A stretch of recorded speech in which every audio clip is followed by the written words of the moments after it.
हर हर महादेव। क्या आप भी परेशान हैं? क्या आप जानना चाहते हैं कि सावन शुरू होने से पहले क्या क्या करें, क्या न करें, क्या पहने, क्या लगाएं, क्या न लगाएं? तो जानिए इस छोटी सी वीडियो में। चलिए इस वीडियो को शुरू करते हैं। सावन के पावन महीना शुरू होने वाला है, तो सावन में सभी महिलाओं को इन 5 बातों का अवश्य ध्यान रखना चाहिए। तो जानिए वह कौन सी बात है। तो चलिए,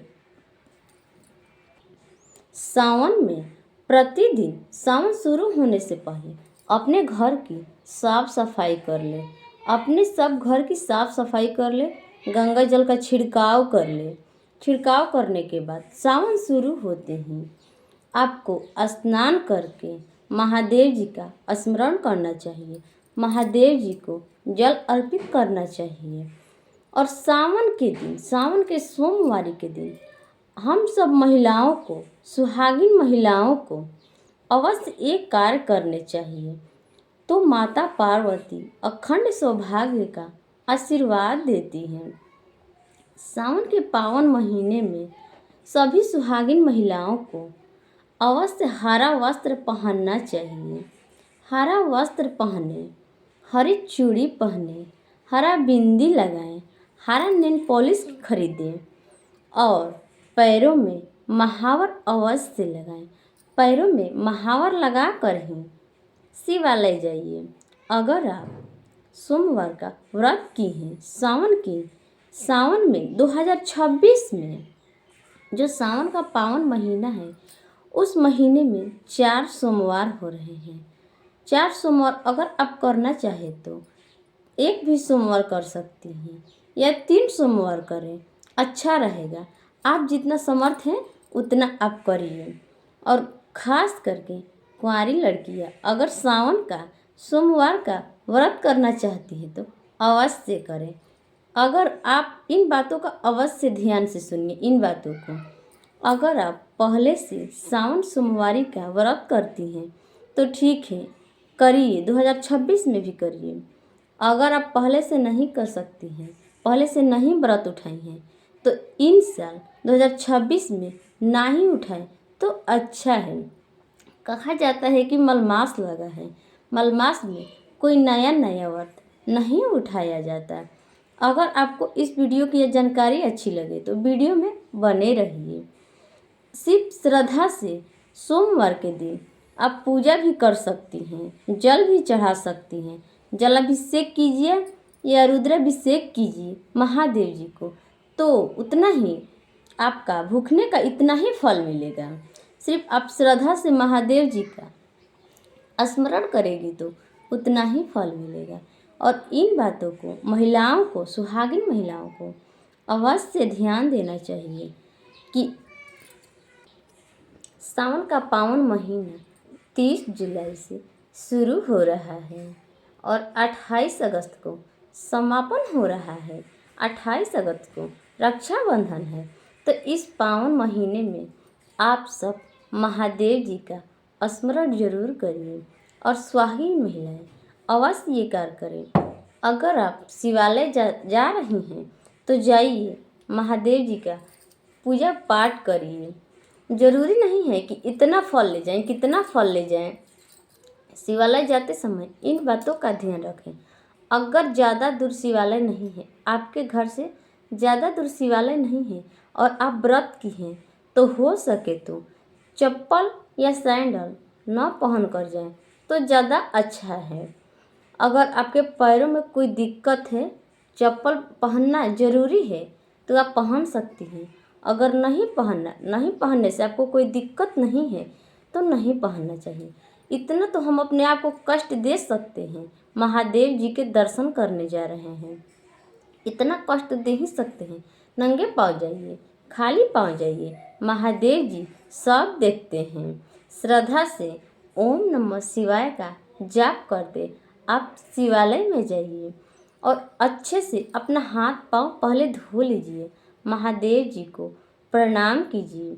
और कहा जाता है कि जो महादेव के मंदिर के ठीक आगे ही जो नंदी जी रहते हैं, और नंदी जी को ये माना जाता है कि ये ग्रंथों में लिखा है कि नंदी जी जो आप महादेव जी से कहना चाहती हैं, महादेव जी से मांगना चाहती हैं, तो आप कह रही हैं कोई सुनवाई नहीं हो रहा है, तो एक बार इस छोटी सी उपाय करके देखिए क्या होता है।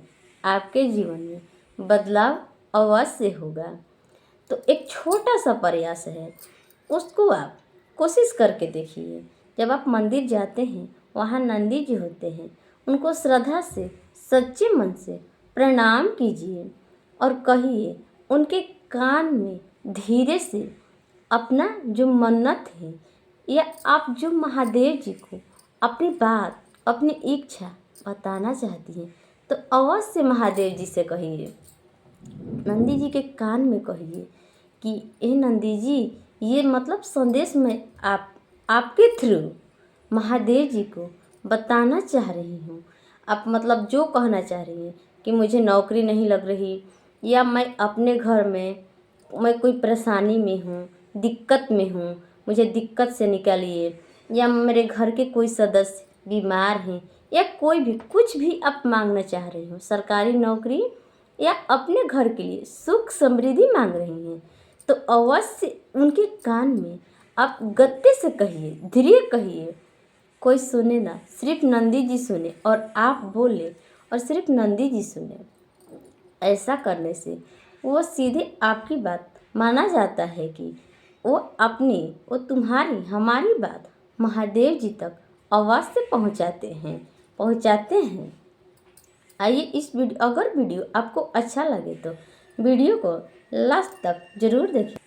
सुहागिन महिलाओं को सोमवार के दिन, सावन के कोई भी दिन हो, सावन शुरू होते ही सभी सुहागिन महिलाओं को सुबह 3 या 4 बजे जग जाना चाहिए। सुबह जल्दी उठना चाहिए। आप स्वस्थ हैं, अच्छे हैं, तो सुबह ही जाग जाइए। जागने से ये फ़ायदा होगा कि आप अपना कार्य भी सही समय पर कर सकती हैं, या बच्चों का टिफ़िन तैयार कर सकती हैं, या कुछ भी कार्य हो सब कर सकती हैं। सुबह उठते ही सबसे पहले स्नान ध्यान करिए। स्नान ध्यान करने के बाद आप शुद्ध वस्त्र पहनिए। वस्त्र पहन करके महादेव जी को कोई भी दिन हो, सावन में कोई भी दिन हो, जरूरी नहीं कि सिर्फ आप सोमवार के सोमवार ही पूजा करेंगी, कोई भी दिन हो आप पूजा कर सकती हैं। खास करके सोमवार के दिन, किसी भी दिन शिवालय जाएं या ना जाएं, अपने घर में ही पूजा करें, लेकिन सोमवार के दिन शिवालय जाना अच्छा माना जाता है, शुभ माना जाता है। और शिवालय जाइए, महादेव जी से प्रार्थना करिए अपने घर के सुख समृद्धि के लिए, और प्रणाम कीजिए, धूप दीपक जलाइए और प्रणाम कीजिए। अपनी बात महादेव जी तक रखिए। माना जाता है कि सावन के पावन महीने में चारों तरफ जिधर देखिए उधर हरियाली ही हरियाली होती है। आप किधर भी देखिए, अपने घर के साइड पेड़ पौधों को देखिए या खेत देखिए, खेत खलिहान जो भी सब हरा भरा ही दिखाई देता है। इसीलिए आप सभी महिलाओं को, सुहागिन महिलाओं को हरा भरा हरा चूड़ी अवश्य पहनना चाहिए। अगर वीडियो में किसी प्रकार की कोई मिस्टेक हुई हो तो मुझे छोटी लड़की समझकर माफ़ कर दीजिएगा, अपनी बहन या छोटी बच्ची समझकर माफ़ कर दीजिएगा। अगर यह वीडियो अच्छा लगे तो मेरे चैनल को सब्सक्राइब कीजिएगा। हर हर महादेव।